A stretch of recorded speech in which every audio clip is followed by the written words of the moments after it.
Diáconos lo tomó y corrió hacia afuera para devolverlo, pero no fue aceptado.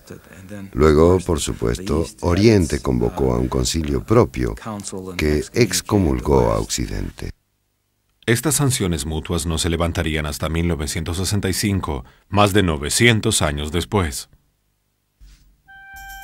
Cerca del año 610, un mercader árabe serio y devoto escuchó en sueños una voz tremenda que le ordenaba que predicara. Al despertarse, el mercader tuvo una visión en la que un hombre lo saludaba diciendo su nombre y le decía: «Eres el mensajero de Alá». Los musulmanes creen que este fue el inicio de una serie de visiones en las que Mahoma recibió varias revelaciones que luego se reunirían en un libro que en árabe se denomina Al-Corán. El Corán contiene muchos mandatos para difundir la fe, y los primeros musulmanes se comprometieron a hacerlo por medio de las armas si fuera necesario. Las fuerzas musulmanas continuaron su expansión y se volvió cada vez más claro que serían capaces de destruir a las naciones cristianas del Imperio Bizantino y también de Europa Occidental. Después de la derrota de Anatolia en el año 1071, el emperador de Bizancio, Alejo I Comneno, pidió ayuda a Occidente.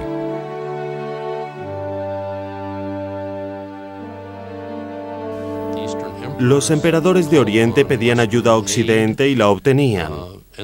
Las cruzadas se llevaron a cabo por pedido del emperador de Oriente. Fueron una operación de rescate a favor de la Iglesia de Oriente. Los hombres de la Iglesia Católica de Roma y los caballeros de Europa Occidental respondieron con empeño. Muchos occidentales se horrorizaron por la amenaza de los pueblos paganos contra los cristianos de Oriente. Palestina, la tierra que había sido santificada por la vida y muerte de Jesús, ahora estaba bajo control musulmán.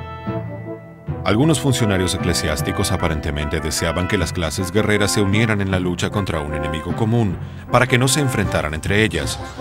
Cualquiera fuera la razón, en el año 1095 el Papa Urbano II proclamó la Primera Cruzada. Esa misión sagrada protegería al cristianismo de Oriente y rescataría la Tierra Santa del control musulmán. La serie de 4 cruzadas duró hasta el siglo XIII. Las relaciones entre los cruzados occidentales y las cortes orientales fueron de mal en peor. Los líderes de las cruzadas consideraban a los cristianos orientales como traidores y enemigos. Lo que había comenzado como una misión para salvarlos, se convirtió a mediados del siglo XII en una misión contra los cristianos orientales.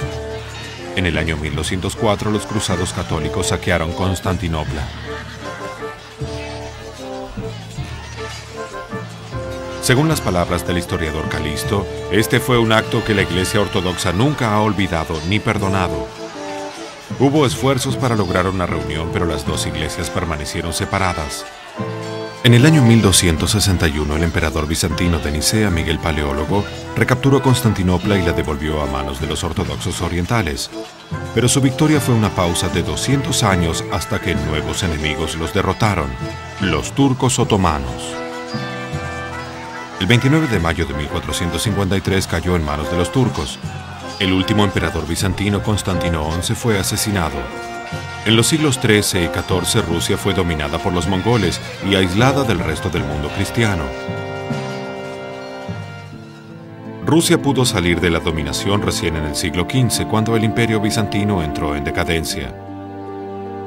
Fue entonces cuando la gran nación ortodoxa de Rusia se transformó en líder de los ortodoxos. En el siglo XVII, Pedro el Grande de Rusia abolió el patriarcado.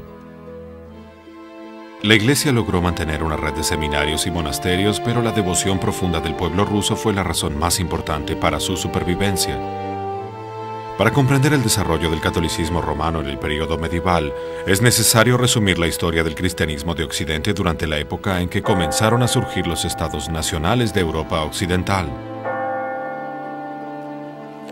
La Edad Media también se conoce como la Edad de la Fe. Se podría decir que fue una época de intenso entusiasmo religioso.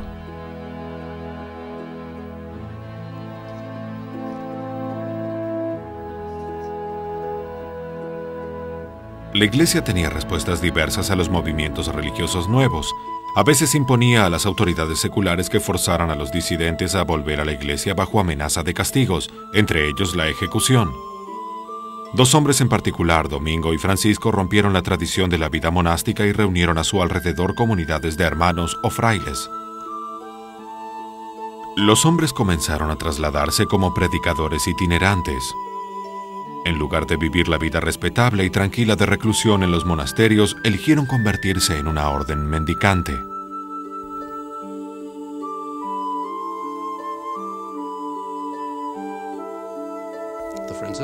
Franciscanos y dominicos fueron muy importantes, especialmente en el siglo XIII, poco tiempo después de la fundación de las órdenes. Fueron en misión al mundo islámico y en poco tiempo comenzaron a dirigir universidades.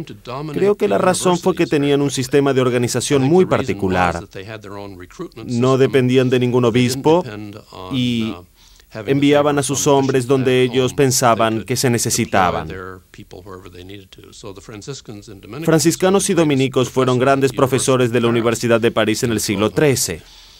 También fueron inquisidores. Debemos recordar que la Inquisición se dedicaba a investigar dónde podía haber casos de herejía. Precisamente las órdenes religiosas más devotas fueron las que formaron parte de la Inquisición, los cistercienses, franciscanos y dominicos.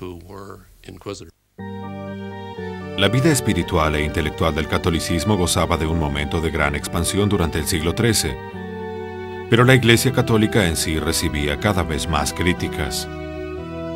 La jerarquía de la Iglesia Católica de Roma era criticada no solo por las autoridades seculares, pues muchas personas pertenecientes a la Iglesia estaban convencidas de que el poder terrenal de la institución era una amenaza mayor para el cristianismo que las herejías y los ejércitos islámicos. Ninguna persona seria dudaba de que la Iglesia y sus autoridades hacían abuso de poder, y lo más grave era que muchas veces ese abuso se originaba en la necesidad de la Iglesia por aumentar sus ingresos. La situación indujo a cierto monje agustiniano de Alemania a opinar públicamente contra los abusos de la Iglesia. Sobre todo, este monje rechazaba el énfasis que ponía la Iglesia de Roma en los rituales y lo poco que se ocupaba de los asuntos de fe y en la misión salvadora de Jesús. En un principio, Lutero no tenía la intención de romper con la Iglesia Católica, pero esta Iglesia lo condenó por hereje y lo excomulgó en el año 1521. Bajo el papado de Pablo III, el Concilio de Trento se reunió en 3 sesiones, desde 1545 a 1563, estableciendo decretos sobre teología y disciplina eclesiástica. El Concilio de Trento fue básicamente un rechazo a las ideas protestantes y al documento de Lutero en el que se recuperaba el sentido de la justificación por la fe. En el concilio también se reafirmó la doctrina católica de los 7 sacramentos en lugar de 2. Se aseguró la autoridad de los obispos y del Papa y se hicieron declaraciones sobre muchos temas más. Es decir, que la Iglesia Católica de Roma ahora sostenía que era la única que podía interpretar con autoridad las Sagradas Escrituras y la tradición de los apóstoles. Los siglos XV y XVI fueron testigos de uno de los acontecimientos más trágicos de toda la historia europea, la Inquisición. Fue muy complicada. De hecho, existieron 2 inquisiciones al mismo tiempo, la española y la romana. Entre los que eran llevados ante la Inquisición española había algunos protestantes, aunque la mayoría de las víctimas eran judíos, musulmanes y conversos de esas religiones al cristianismo. Cuando considero el pasado, creo que cualquier cosa que haya sido la Inquisición luego se volvió símbolo de la intolerancia religiosa, una forma muy extrema de la reacción de la Iglesia ante la diversidad. En ese momento ocurrían muchos hechos diversos. Había divisiones dentro de la Iglesia Católica y muchos desafiaban las cuestiones fundamentales de la fe. Dentro de la Iglesia, había quienes creían que esos hechos constituían una agresión profunda a la verdad cristiana. España expulsó a 170.000 judíos. Los últimos barcos que transportaban judíos exiliados zarparon desde España el 2 de agosto de 1492, un día antes de que Cristóbal Colón partiera en su gran viaje de descubrimiento. En el año 1500, los musulmanes españoles se encontrarían ante el mismo dilema, la conversión o el exilio. Más adelante, la Inquisición romana fue responsable de uno de los errores más graves de todos los tiempos: la condena del gran astrónomo Galileo por herejía en 1642. Tuvieron que transcurrir 350 años para que se revirtiera esa condena. En los siglos que siguieron a este período, la Iglesia Católica de Roma se volvió más y más jerarquizada. La autoridad se centró aún más en el Papa.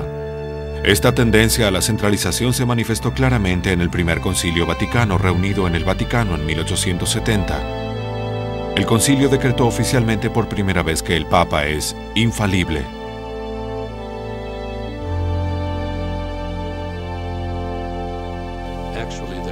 En realidad, ese decreto es aún más preciso. Dice que cuando el Papa habla ex cátedra sobre materias pertenecientes a la fe y la moral, lo hace con la infalibilidad que Cristo deseaba para su Iglesia.